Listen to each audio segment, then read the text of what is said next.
예, 어려운 사람들을 더 어렵게 만드는. 예, 사실은 저는 오늘 좀 똥탕을 튀기러 왔습니다. 성찰이라는 부분에서 제 자신의 반성이기도 하고 또 갈등이기도 한 몇 가지를 좀 나눠볼까 합니다. 먼저 발제를 맡으셔서 천주교 정의교회 정국사재단의 태동을 꼼꼼히 챙겨주신 전우영 선생님께 고맙습니다. 특별히 인간의 존엄과 공동선이라는 기본을 바탕으로 한 사회교리의 기초에 대한 내용은 교회 안에서도 보기 힘든 깔끔한 정리였다고 생각합니다. 또한 한국의 근현대사를 통한 천주교의 처신에 대한 객관적인 서술도 감사드립니다.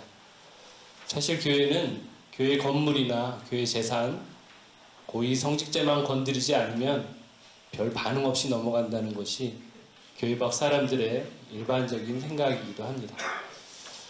토론이라고 하지만 사실 말씀드린 대로 제 자신의 반성의 시간입니다. 30년이 넘게 사재단의 일원으로 사재단의 분석과 판단과 실천을 함께 해오면서 숱하게 들어온 갈등의 조각들입니다. 첫째는 천주교 정의구현사재단은 왜 무리에 뜬 기름일까? 입니다. 특별히 교회 내에서 사재단은 또 다른 생각과 또 다른 행동의 그룹이었습니다. 사재단이라는 이름도 우리만 쓰지 다른 데서는 정구사라는 이름을 씁니다. 전우영 선생님 말씀대로 50년 가까이 명맥을 유지하고 때로는 빈약하게 때로는 활발하게 활동해온 단체가 어째서 그 뿌리를 같이 해온 교회와는 그처럼 물과 기름이 되어야 하는 걸까 하는 문제입니다. 물론 사안에 따라서는 전국 사제의 3분의 1 이상이 참여할 정도로 많은 지지를 받기도 하였지만 사제들은 늘 뭔가 불편한 존재임에 분명합니다. 반대받는 표적이어서 올바름을 지향하며 타협 없는 걸음을 걸어서 그렇다면 다행입니다. 하지만 어느 순간부터 견제해왔던 비판적 지지, 곧 특별한 정치인이나 정당을 지지하고 지원함으로 인해서 오해의 소지를 만든 것은 아닐까. 분명 당파성을 가져야 하지요. 그렇게 부당하고 불평등한 세상에서 소명을 다할 수 있겠지만 그 끌림이 어떤 특정한 곳에 머무른다면 그리고 선거 등의 정치 일정에 따라서 움직인다면 부인할 수 없는 오류일 것 같습니다. 선택을 한다면 다만 가난한 사람을 위한 우선적 선택이라는 원칙에서 당파성은 지켜져야 되지 않을까 싶습니다. 둘째는 사재단 안에 존재하는 성직주의에 대한 이야기입니다. 늘 해왔던 얘기지만 사재단이 여태껏 나서서 특별히 이겼던 싸움은 하나도 없습니다. 사재단이 함께 나누었던 신념은 사재단은 이기는 싸움을 하는 것이 아니라 해야 할 싸움을 해야 한다는 것이었죠. 그런데 그 싸움은 늘 우리와 함께하는 민중들과 함께해야 하는 싸움이어야 했습니다. 시민단체 그리고 고통받고 배제당하는 동료들과 함께해야 하는 싸움입니다. 연대성과 보조성의 원리라는 사회교리의 기본 원리이기도 합니다.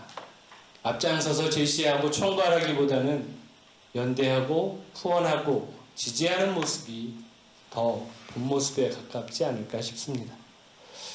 사실 사재단과 함께 했던 천주교의 수많은 평신도 단체들과 개인들이 있었습니다. 안타깝게도 우리는 그분들이 성장하고 양성되는 데에 도움을 주지 못했고 지원하지도 않았습니다.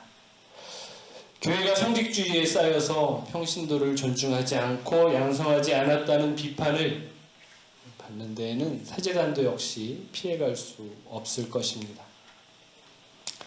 셋째는 두 번째와 같은 이야기일 수 있겠지만 사제단의 세계를 벗들과 함께 만들어가야 하지 않을까 하는 것입니다.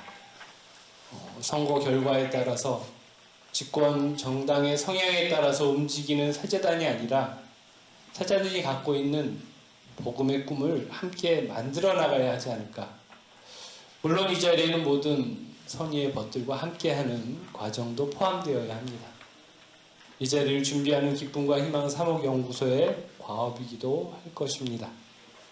한편으로는 불의와 맞서고 한편으로는 대안을 제시하는 그룹을 형성하는 데 협력하고 밑거름이 되어야 할 것입니다. 오늘날 우리가 살아가는 이 세상 그리고 우리의 현실은 양분되어 있습니다. 갈라진 세상에는 이제는 마땅한 이념도 없습니다. 그저 내 편과 내 편으로 갈라져서 서로에게 우리가 피리를 불어주어도 너희는 춤추지 않고 우리가 곡을 하여도 너희는 울지 않았다라는 루카복음의 말씀처럼 대거리를 멈추지 않습니다. 그리고 서로를 악마화합니다.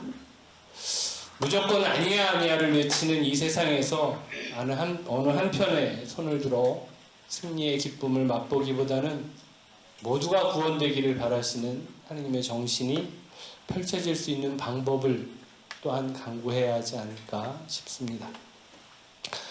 전용 선생님께서는 앞으로의 사제단의 과제를 기계인간화, 인간의 기계화, 그리고 인구 감소, 그리고 참으로 급박하게 다가오는 기후위기의 절박함이라는 변화된 세상 속에서 어떻게 응답할 것인가로 주문하셨습니다. 절망적입니다. 어떻게 정의되느냐에 따라 다르겠지만 인간의 자리는 점점 초라해질 것 같습니다. 특별히 선택되지 못한 이들의 삶은 더욱 공공해질 것 같습니다. 서로를 존중하지 않고 각자 도생의 길을 걷기 때문이죠. 한국 사회의 인구 감소는 기득권층의 움켜쥔 손을 펴지 않고는 해결될 수 없는 길입니다. 그러나 그들은 결코 손을 펴지 않을 것입니다. 기후위기는 더욱 심각합니다. 어쩌면 우리 생애에 원치 않는 종말을 맞이할지도 모르겠습니다.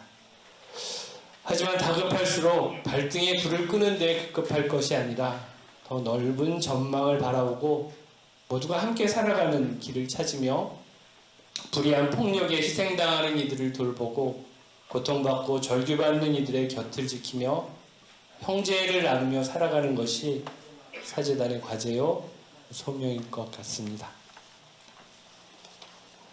차가워졌지요.